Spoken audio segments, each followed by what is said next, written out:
Arminta Harriet Ross was born around 1820 in Dorchester County, Maryland. Her parents, Harriet Green and Ben Ross, were enslaved by Mary Patterson Borders and Anthony Thompson, who treated their slaves as less than human. Early on in Harriet's life, she endured countless acts of violence upon her and her family by the Thompsons.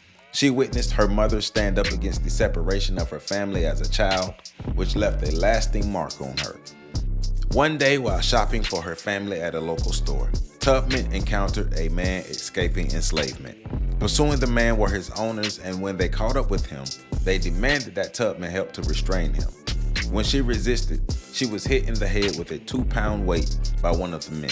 The incident caused a head injury, resulting in Harriet having seizures, severe headaches, and narcolepsy.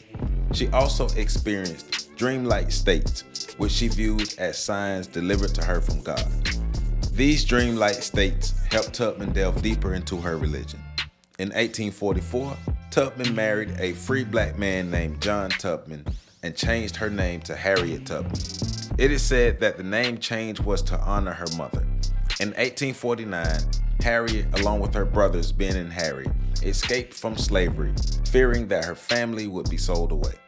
They were missing for 2 weeks before a runaway notice was posted about their escape. Tubman's brothers suddenly had second thoughts and returned to their plantation, forcing Tubman to return with them. Tubman was determined to be free, so she escaped again. This time, she was alone. She fled to Philadelphia using the Underground Railroad and help from the Quakers as she made the 90-mile trip. After finding freedom herself, Tubman was compelled to return to her family and later helped grant them freedom. After freeing her immediate family, she returned to Maryland to help free other family members and enslaved blacks. As she continued to make trips to free more people, she gained more confidence in her abilities to help free her people. Her legend was growing more and more with each successful trip she made, and she even gained the name Moses for her awesome efforts. As Tubman was leading people to freedom, her husband refused to leave with her. He decided to stay in Maryland because he remarried. The Fugitive Slave Law was passed in 1850, which allowed slavers to capture people escaping slavery in the North and return them to slavery, making the northern states of America no longer safe for those escaping slavery. Tubman and 10 other men consulted with Frederick Douglass on several occasions, trading ideas to further help free blacks from slavery. In 1858, Tubman met John Brown, an abolitionist who viewed violence as a way to end slavery. Brown viewed Tubman as a general in the fight against slavery. Tubman was also active in the Civil War as a nurse and a cook. She helped to lead the Combahee River Raid, which freed over 700 enslaved people in South Carolina. Tubman eventually brought land in Auburn, New York for her family to settle until her death. She passed in 1913 but left a legacy that will live forever. Miss Tubman risked her life and her freedom to save her people from the inhumane institution of slavery.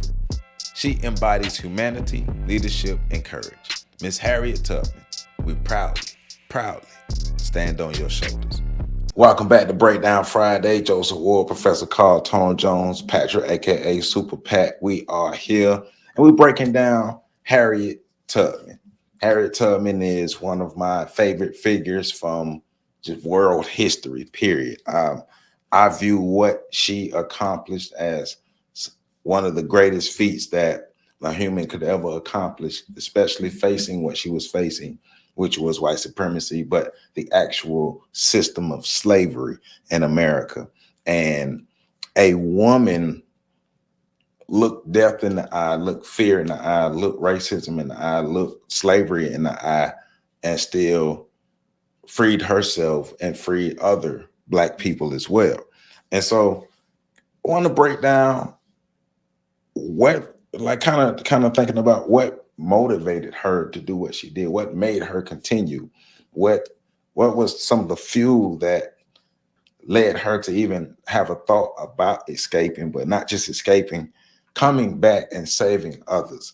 And then all of the other accomplishments that she had after, or you could say other acts of servitude that she had after escaping and freeing others. So I think she's worthy of a deep dive, and uh, all of her accomplishments and everything that she gave for her people. She risked her life for her people. So I think she's worthy of a deep dive. She's worthy of the respect of us to really break down what she did, and you know, how can we best honor the spirit and the works of Harriet Tubman.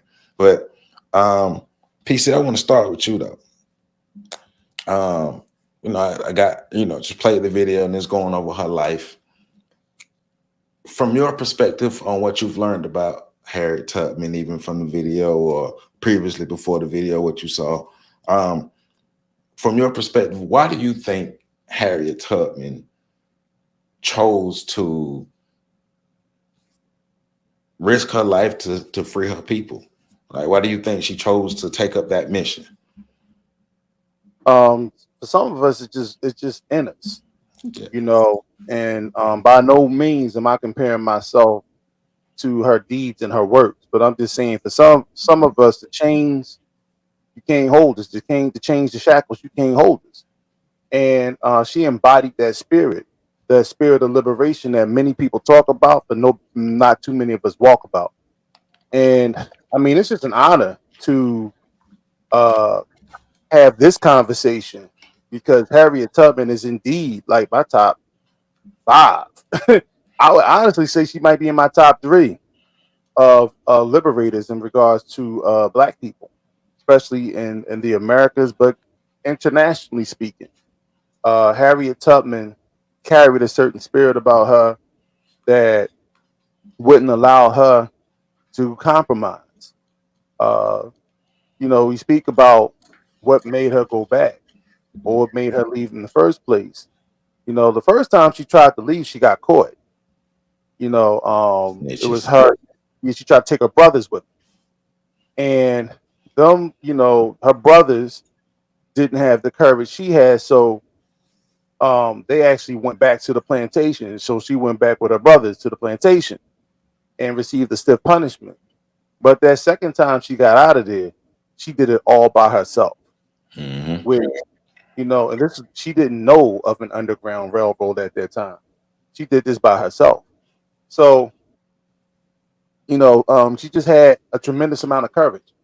And she was a bitty little thing, 90 pounds, 4 feet 11. But she was, fearless. Well, I won't say fearless, but she was extremely brave in regards to into her into her mission. She got to Philadelphia and she was introduced to a man by the name, I believe his name was William Still. Hmm. And William Still was the one who coordinated with her and introduced her to the Underground Railroad. Yep. And when she came back, you know, um, to the eastern shores of Maryland to go get her husband, that's the reason why she went back. The first reason why she went back. Her husband was a freed man. He was a freed Negro at that time. He wouldn't remarry because he wouldn't come with her the first time when she left. She went back for him. He wouldn't, So she ended up going back to the plantation and bringing other people. They saw her, and she said, "I can show y'all what freedom looks like." And that's how she started her journey.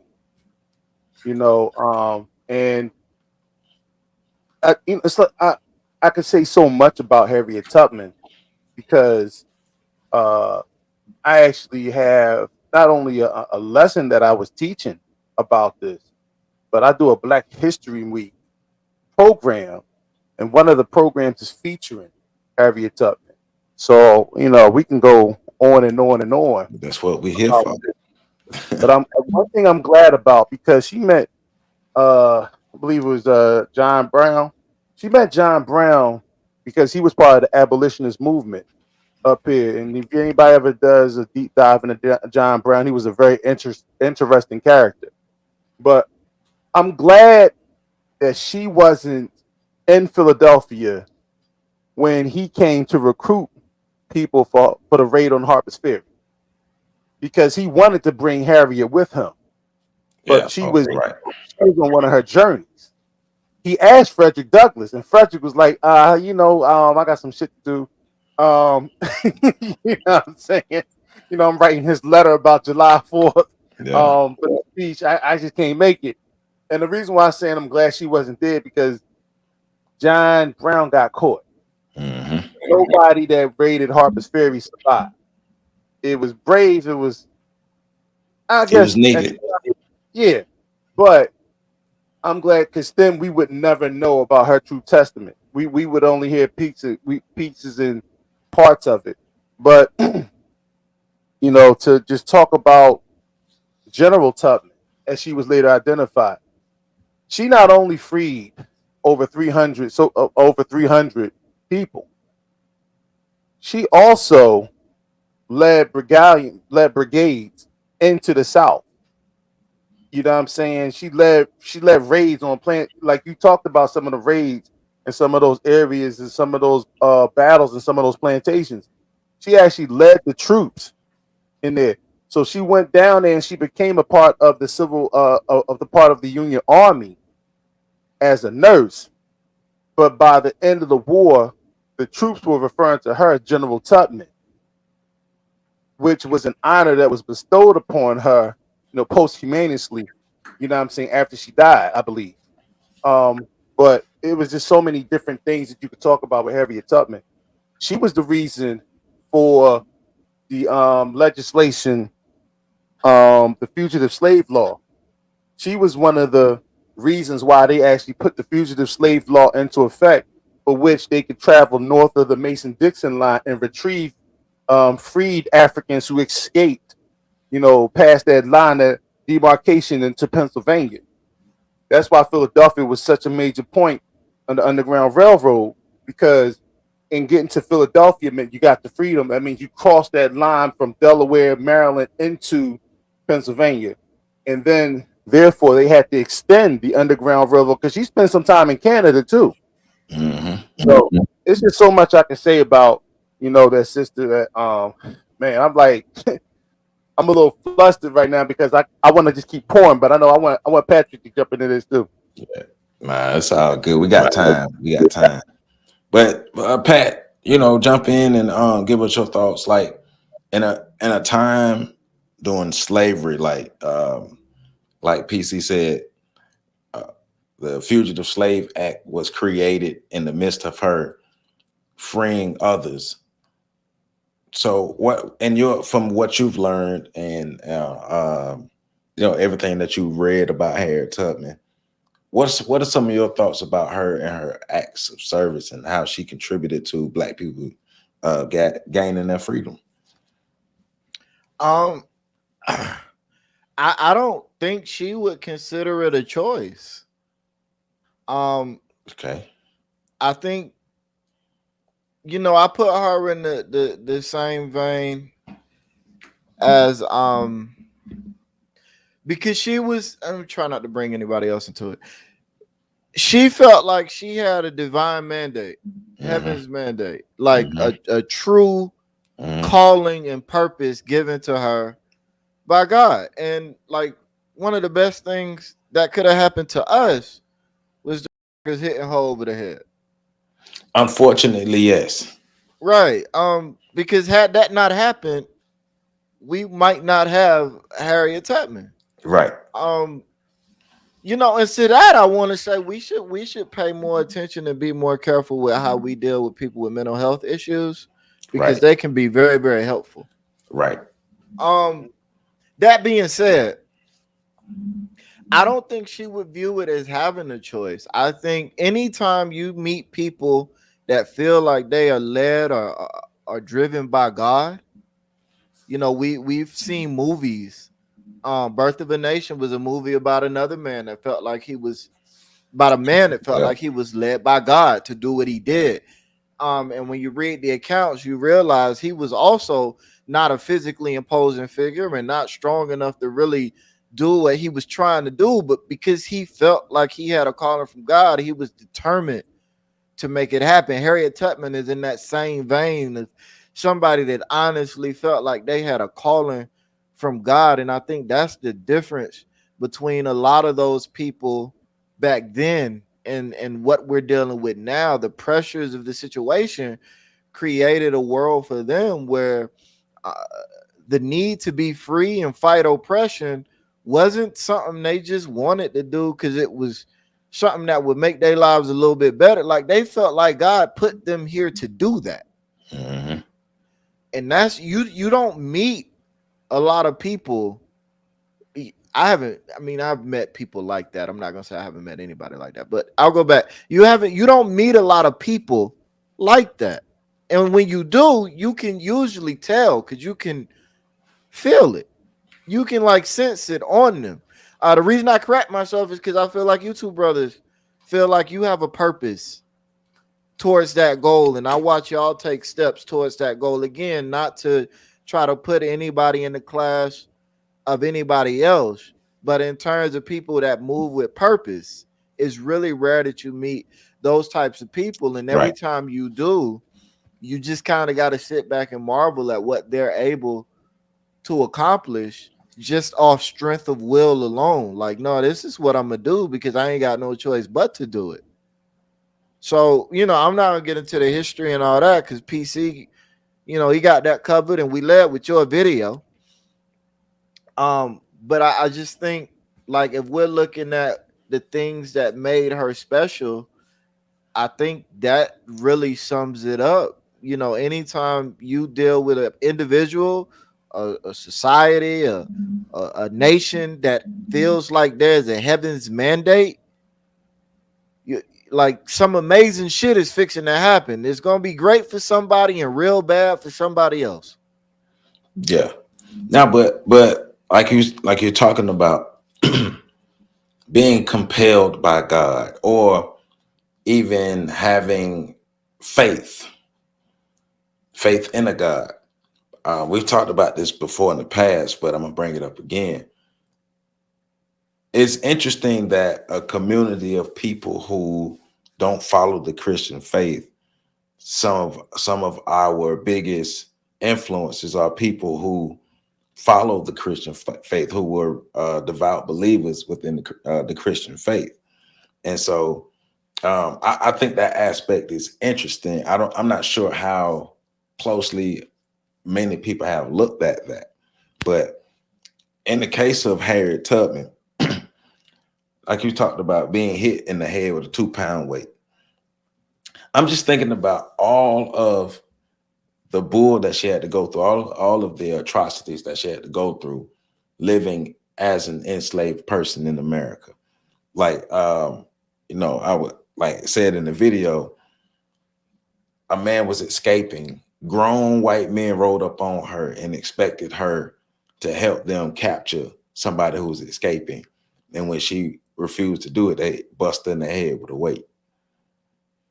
Like Mm-hmm. so I'm just thinking, like, for nowadays, how many people would go through that and quit? Like, that's it. They done. They giving up. They're not going any further. They're not doing none of this. Self-preservation is the highest priority. We're not doing this now. But That's, in the yeah, go ahead. that's a. Well, I mean, I think we see it.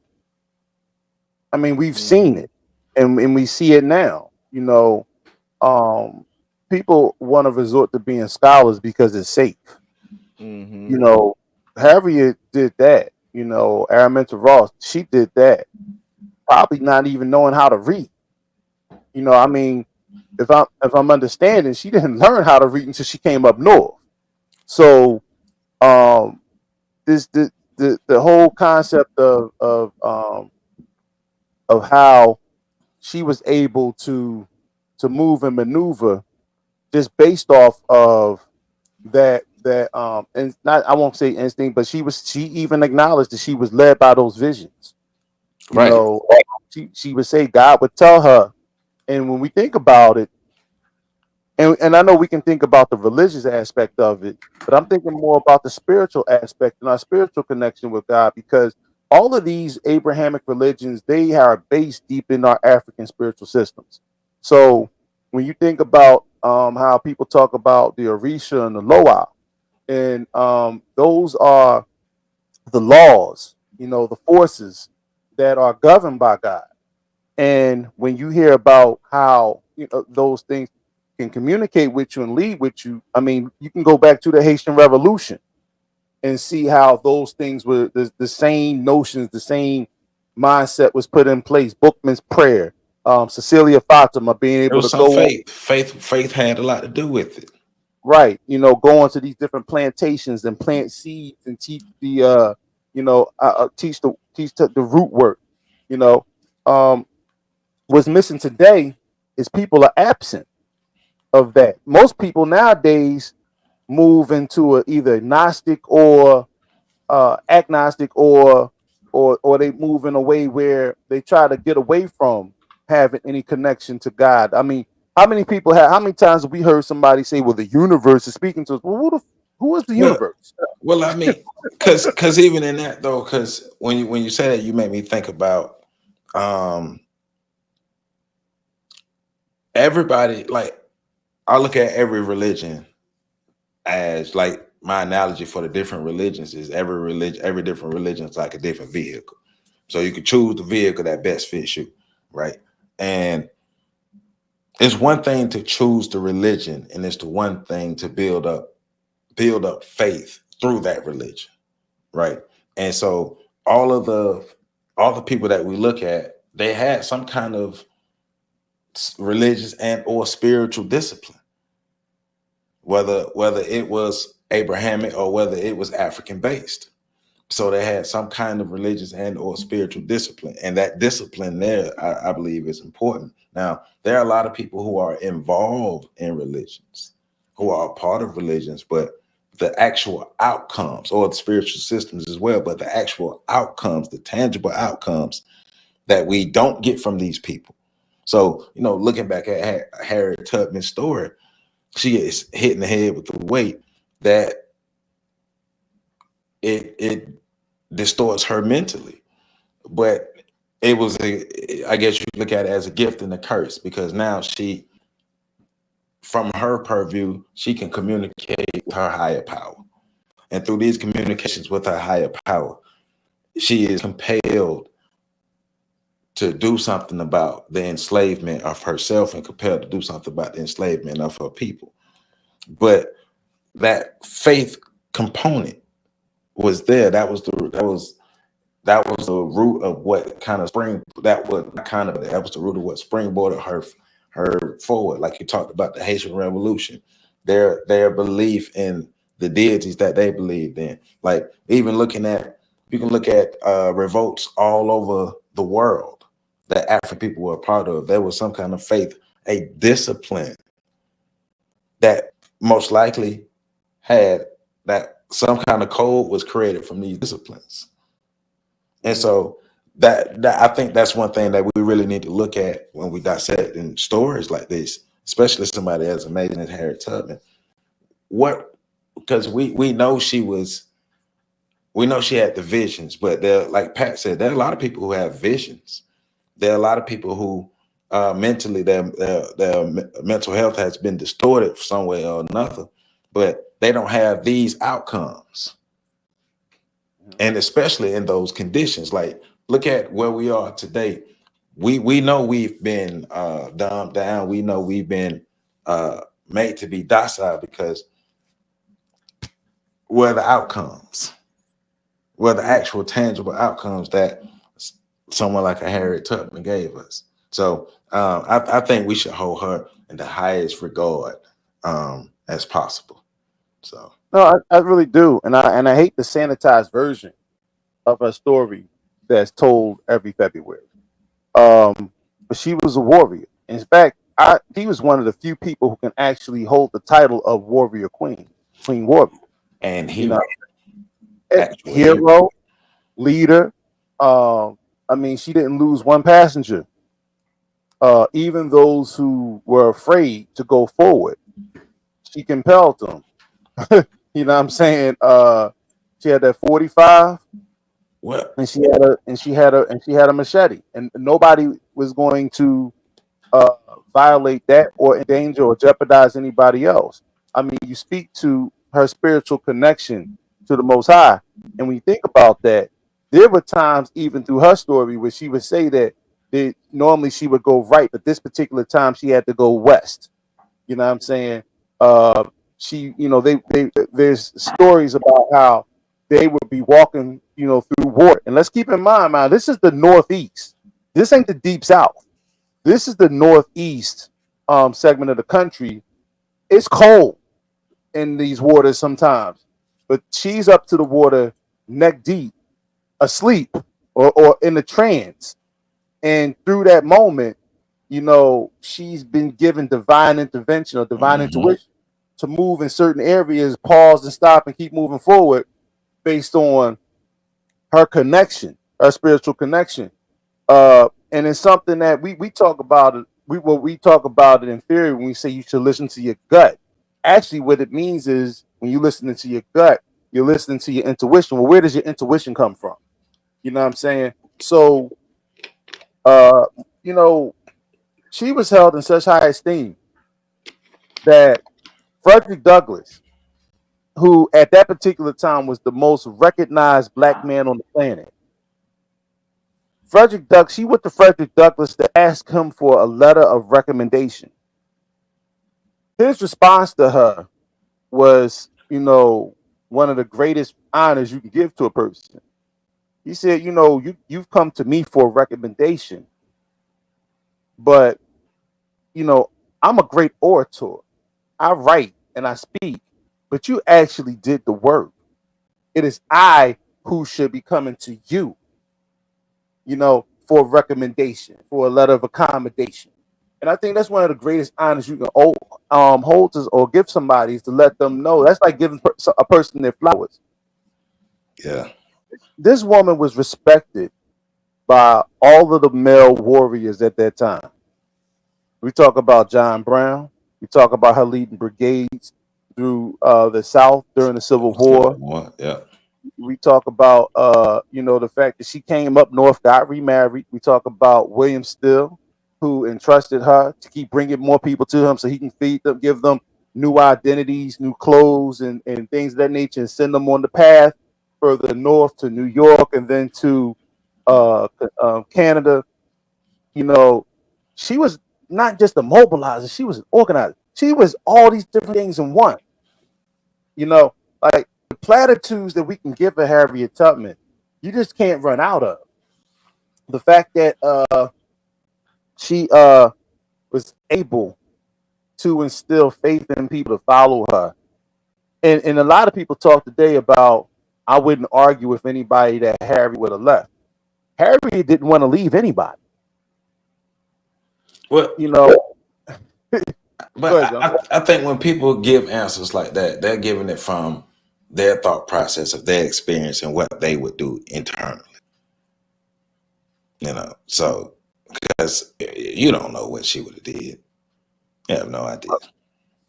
Well, I So do know what they do now. right, nothing, Because nothing. y'all brought up something earlier that was real important to say. And that's because she didn't feel like she had a choice. Which is She was important. That compelled. was a great point. Yeah. And to think about how comfortable we live today. We keep talking liberation and revolution in a first world country. These Negroes ain't fighting no damn revolution. We see white people win one fist fight, and now we got people out there putting memes and all this other shit out there. And I ain't mad at a good old fashioned roundup, but you know what I'm saying. As liberators go, we're far too comfortable. People went home to their air conditioned homes that night. People went home and got into showers and washed out of the dirty clothes that night. People were able to watch their favorite television shows. People were able to play with their smart devices. As long as we have all these trinkets and toys and things of that nature at our disposal, we can talk real big about revolution, this, that, and the other from like what 5:30 to about 9:30 at night. Then we get ready for bed and we get back to our 9 to 5 in the morning. You know what I'm saying? No, don't you don't we don't really feel like we really feel like we have a choice. And most of us are choosing to be content. Harriet didn't choose to be content. And she rounded up people that were fed up and tired of being in that situation because they knew what real oppression was. America wasn't a first world country at that particular time, and especially not for black people. And this is why, when we talk about it, we can't let the sanitized version of her life Right. story be told, the cartoon version of her life story to be told, the disrespect. like that, like some people who put these different skits together that had her sleeping with Master to be What? told. Stay out of my head. Stay out of my head. So, all right. So, Pat, bring you back in. So, all right, because I was gonna go one way, but I'm gonna go this way with it since you already brought it up. So, I personally don't like that. I think that there are some people from our history who we should have so much respect for. We shouldn't even want to make jokes about. We should have so much respect that if we do a depiction of their life, that you have to pick the best of the best to do it. I don't really like the jokes. I don't like the movies and stuff that are made, like you were saying, even the satire and stuff that are made by their life. So Pat, like, why do you think that a group of people who should be celebrating somebody like Harriet Tubman will feel comfortable even making jokes about her, knowing her sacrifice and what she did? Because they don't know. Mm. Let's be like PC keeps saying, talking about the sanitized versions. Most people don't know what Harriet Tubman actually like went through in terms of like the best of what we know historical information. Her being hit in the head with the weight, her suffering from the hallucinations, her going back to get her husband remarried, Right. um, her coming, her carrying the pistol to compel, not necessarily to protect them from white people, but to protect them from themselves. Yeah. You know what I'm saying? Like they don't understand, and this is the same thing we see when we see. So not to go off subject, but yeah, No, but go ahead. I was just gonna say, and remember to put in more context, all of the stuff you just named she did was after initially being enslaved and growing up in slavery and going through all Right, the atrocities during that time. right. Um, not being quote unquote educated and all these other things, like because we also have to be clear about what indoctrination is happening when we're getting educated. And all three of us are educated brothers. All three of us got, college degrees. Um, We got but indoctrinated. yeah, that there is a level of indoctrination that comes with education. The more educated you are, the more indoctrinated you are. And unless you take steps to fight against that, and even then, it can't be totally mitigated. There are just certain things you have to accept about it. So like they can't even conceptualize the world from her view. We start Right. there. Um, Right. they they don't even know what it looks like, and then you add in the ignorance they have to her life story, and then you add in the culture, the paradigm we live in now, where everything is shock value, and it's everything is low hanging fruit. We don't want to make jokes or bring something to the table that would elevate people's ways of thinking. And there are ways to make jokes about a situation that elevates the way people think about it. Dave Chappelle does it all the time. Um, you know what I'm saying? Eddie Murphy, quiet as kept, was doing it back when he was doing stand up. Richard Pryor, George Carlin. We got all these examples of guys that made jokes about very serious topics, very serious conversations, but they did it in a way that wasn't mocking or degrading of the things. It caused you to think about those things in a different level. But that requires a deeper level of thought Right. and more Intelligent. work, more Right. talent as well, which Research also, too. yeah, research, more everything. I think the biggest problem is now, and I'm gonna just keep it low level myself. I think the biggest problem we have in nowadays is twofold. One, there's a lack of shame, and two, there's a lack of talent. Social media has given a lot of people avenues to display their lack of talent. Um, and in a wash of mediocrity, anything that stands out, good or bad, attracts views. Mhm. So, when I think about the Harriet Tubman skit, I'm like, I don't believe anybody is above reproach or above a joke. But I do believe that certain subjects should not be joked on in a certain way. The Harriet Tubman joke was a violation, in my I opinion. I think a lot of the Harriet Tubman jokes, not even just that skit, but a lot of the jokes that were told by comedians were crossing the line. Like we have to have a certain level of respect for our elders, especially our elders who gave us so much, and we don't have that respect, and that's despicable. Even more so, she's an ancestor. As much as we claim to be guardians and ancestors, well, let's just be real. A lot of times nowadays, we're disrespectful to our ancestors um, in regards to just our talking points. Oh, I'm not my ancestors. So, you can catch these hands and all this and the other. But we shown and proved that our ancestors were actually out there warring. Our ancestors were actually out there fighting. Our ancestors were out there actually winning battles. And if we researched enough, we would see that they won a lot more than is told in history.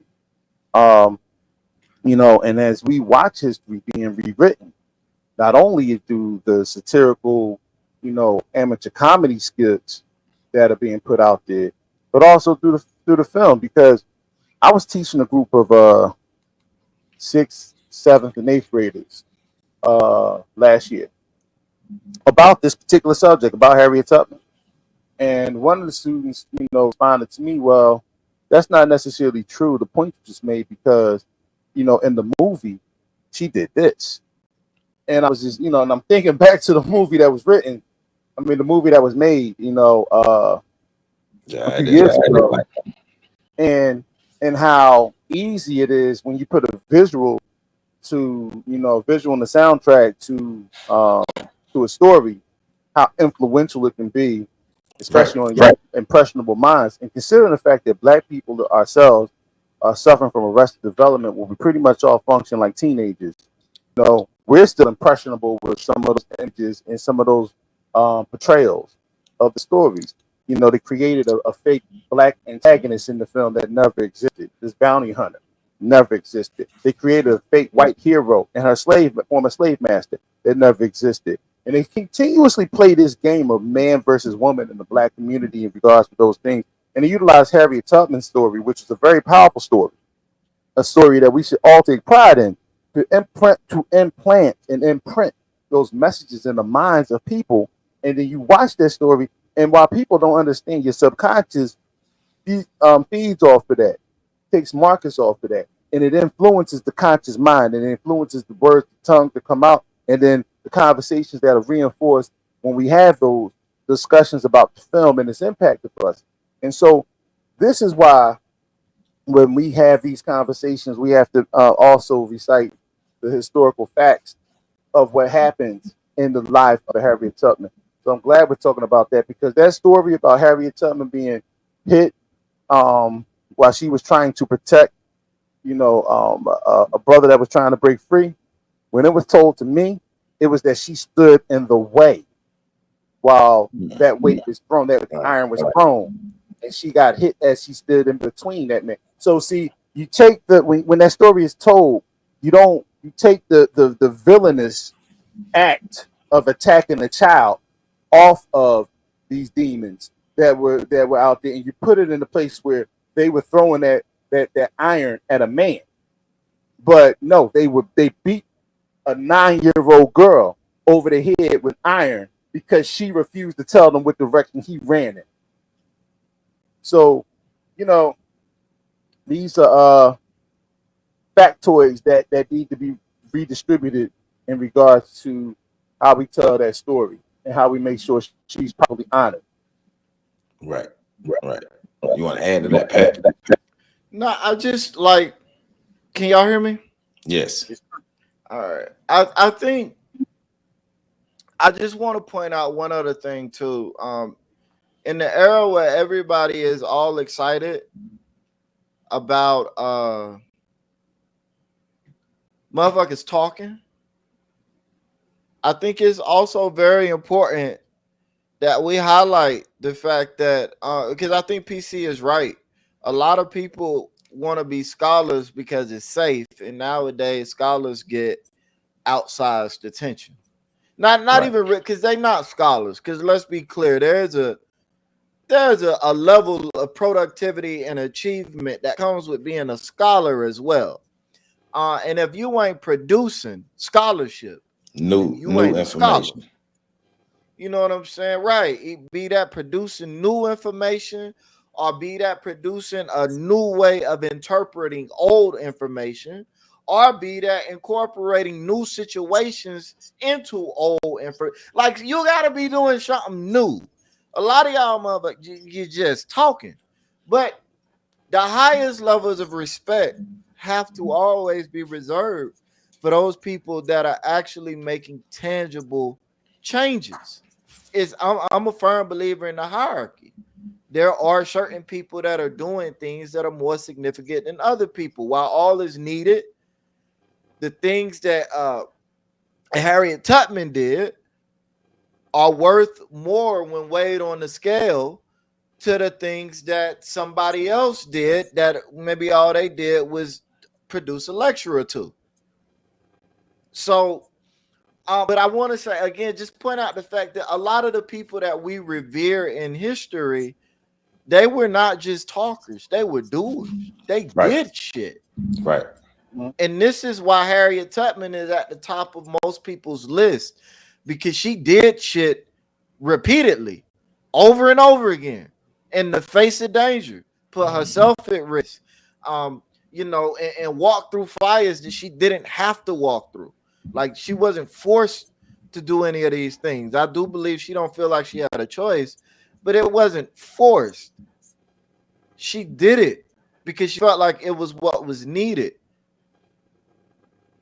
Yeah. A lot of us nowadays, I ain't think I know we don't move like that. Like Yeah. Yeah. we Well, just don't. uh, a group of young girls not knowing who Harriet Tubman is the reason why we're here. Um, but y'all hit on a couple things. So one, she is remembered because of her contributions and her sacrifices and her acts. But her acts helped to change the game. You're talking about the Fugitive Slave Act being created. So when the Fugitive Slave Act being created, um, we're not saying she was the direct reason, but she was one of the major contributors to the Fugitive Slave Act being created. And history remembers people who changed the game. Use a sports analogy. People gonna remember Steph Curry because he changed the game as far as with the 3 point. Like that's going to be remembered. People gonna we still remember Hannibal to this day because he changed the game and doing something nobody ever did is crossing the Alps. You know, so when you change the game, you get remembered. You are remembered, but you can't go into it trying to change the game and trying to be remembered, and that's what a lot of people today do. They want to be remembered, and it's not about being remembered, it's about getting the work done. And that's what Harriet Tubman was about, getting the work done too. I really didn't like that movie, but I don't like a lot of the movies that are made about her because they make her into a myth. They don't, like you say, they the water down the information, they water down the story, and they make her into a mythological person rather than giving it to us as a real person who did this during real slavery in America. So she's turned into a myth. And when somebody when something is turned to a myth, it's basically like this is unattainable. This is not something that actually happened. It's these are stories passed down, and I don't think we should be remembering, thinking about, or even talking about Harriet Tubman as a myth. We should be talking about her as an actual person who did real acts to free real people. Like she's not a myth. She's larger than a myth. Man, she's more than a myth. She's an actual historical, real person who literally changed history. Um, and well, helped to change history, but changed the lives and the history for a lot of people. Personally, over 300 people by helping them gain their freedom through slavery. So when we don't, when we, because I don't even want to say we don't have the means to tell our own stories. Because we do have the means to tell our own stories today. We're just not telling them right because the indoctrination that we've gone through. So we give a lot of bullshit stories. And when we have a chance to tell our own stories, we water down our own stories, which is sad, but we also understand it's part of the programming. But Harriet Tubman is not a myth. Harriet Tubman was a real woman, and she contributed significantly to real history in America. So that's one of the reasons why I don't like the jokes and I don't like the memes. Oh, the movies rather be because they turn into a myth, and that's to me, that just don't connect with people today. So Yeah, that level of that speaks to the fact that we don't really have civic pride in who we are. We don't have civic pride in our culture. We don't have civic pride in our race because you look at other communities. Other communities are extremely protected. They don't get into identity politics when it comes to protecting members of their community. They don't say, well, you're really a orthodox this or you're not that, well, this is a color or crayon. They don't get into that BS. They recognize the fact that all things encompass into their community, to their culture, to their identity is to be protected. We don't believe in protecting the image of black people. right. We don't believe in protecting the image of African people. We don't believe in protecting the image of, or having pride. We don't believe in ourselves or our image. No, we have more civic pride in our local sports franchises. We have more civic pride in being labeled. Um, brothers want to be pimps and players. Our ladies want to be city girls.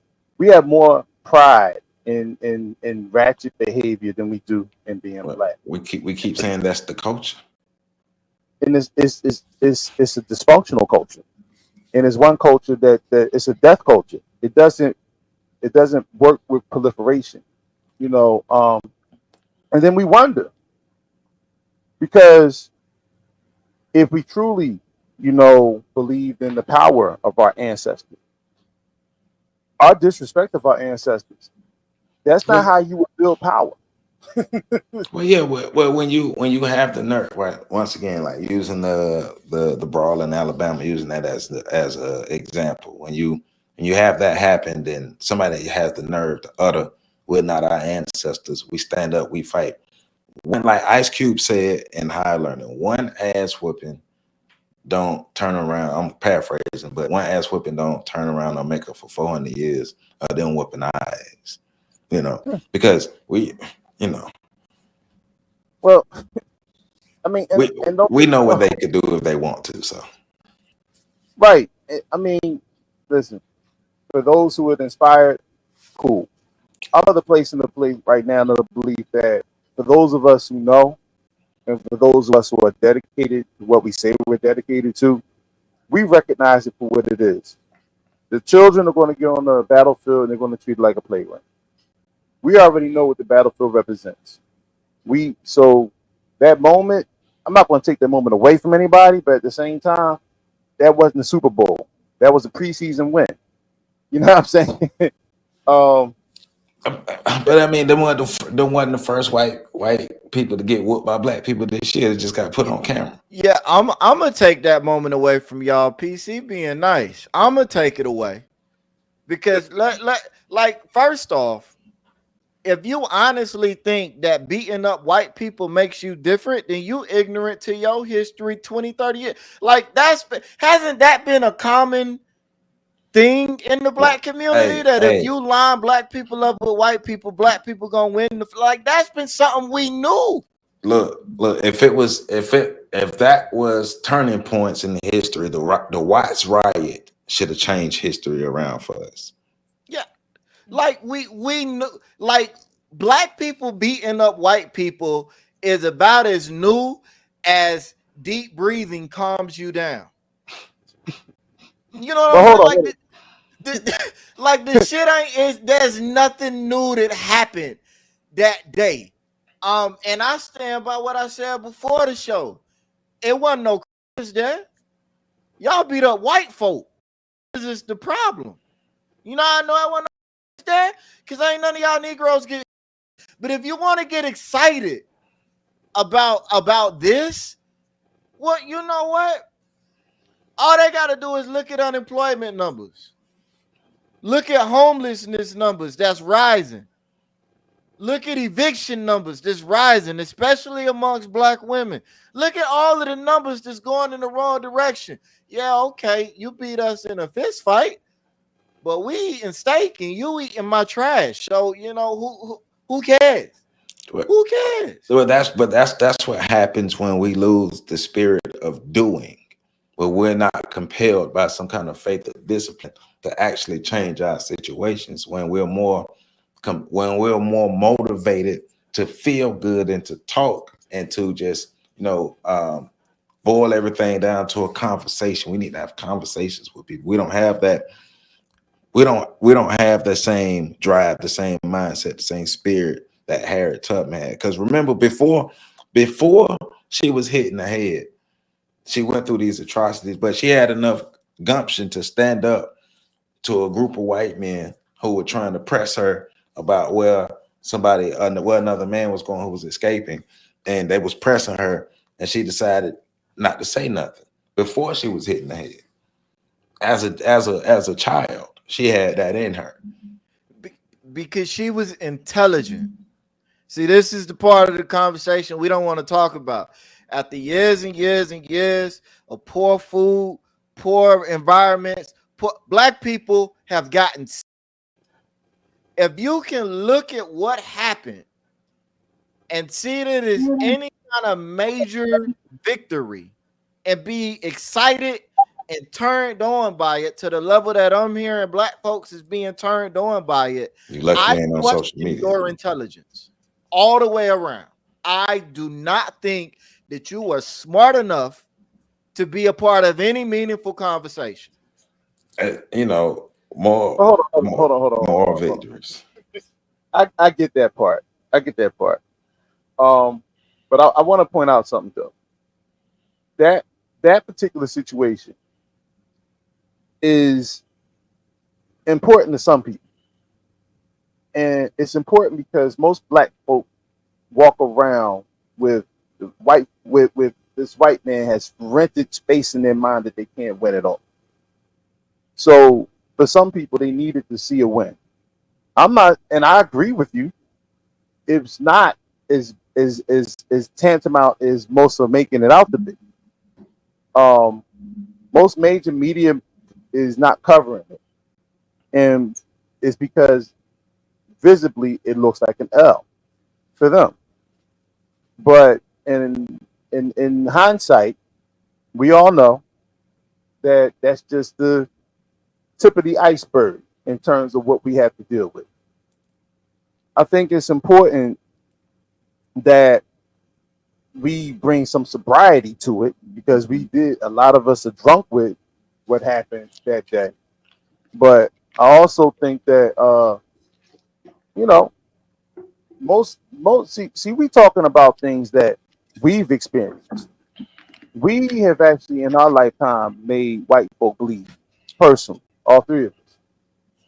We have personally put hands on folk that don't look black.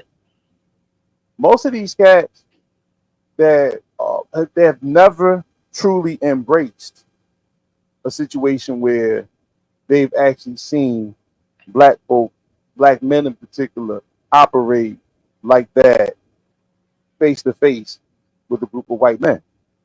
So that's why I say I give them that one thing. Now to take that as that like that's I kind of think back to how black people used to brag about Obama being our president and how we didn't have the foresight to understand what the clapback would look like. I think the clapback is coming because they don't like taking L's. So what are we going to do when the clapback comes? Well, so I'm no, of course, neither one of us have a problem with black folks standing up and whooping, and passing out some ass whoopings. Like, shout out to the brother who swam across the river to whoop some ass. Like, shout out to you, my boy. You probably ain't gonna have to pay for no food for a long time, my boy. So shout out to you. But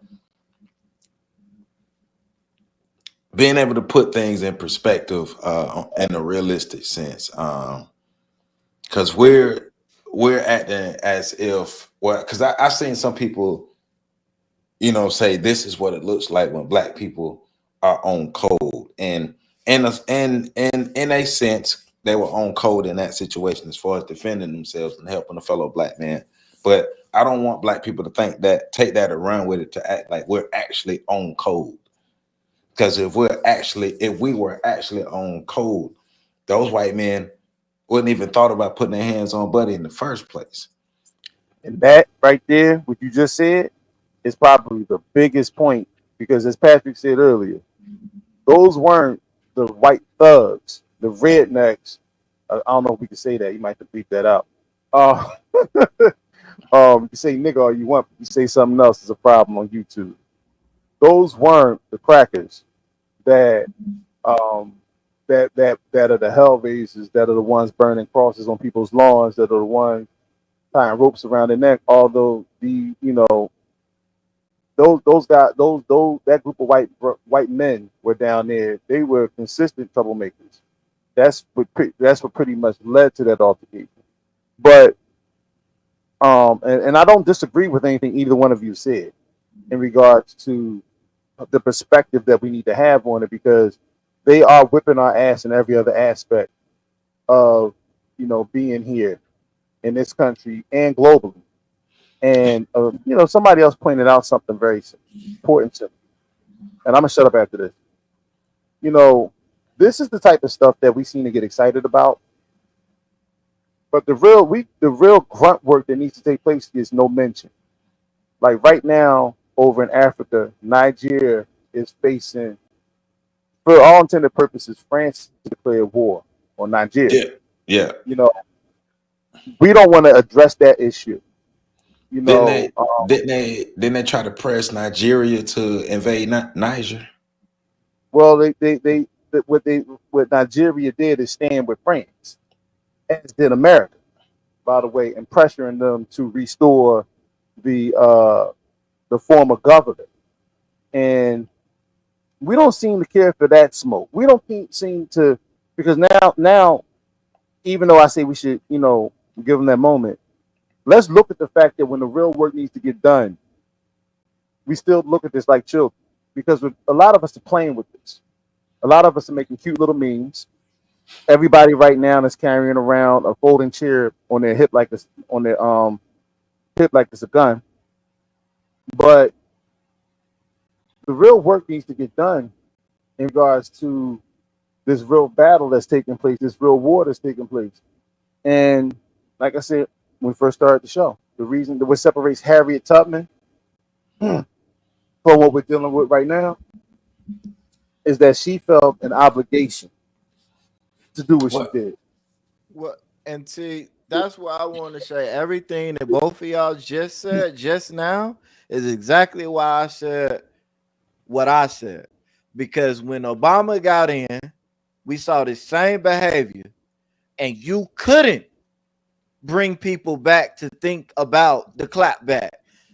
And we see now what the clapback is. And this is a recurring theme for black folk. We get one bullshit ass win, and it's not even really a win. Let's be clear. Right. We get one something we can brag about.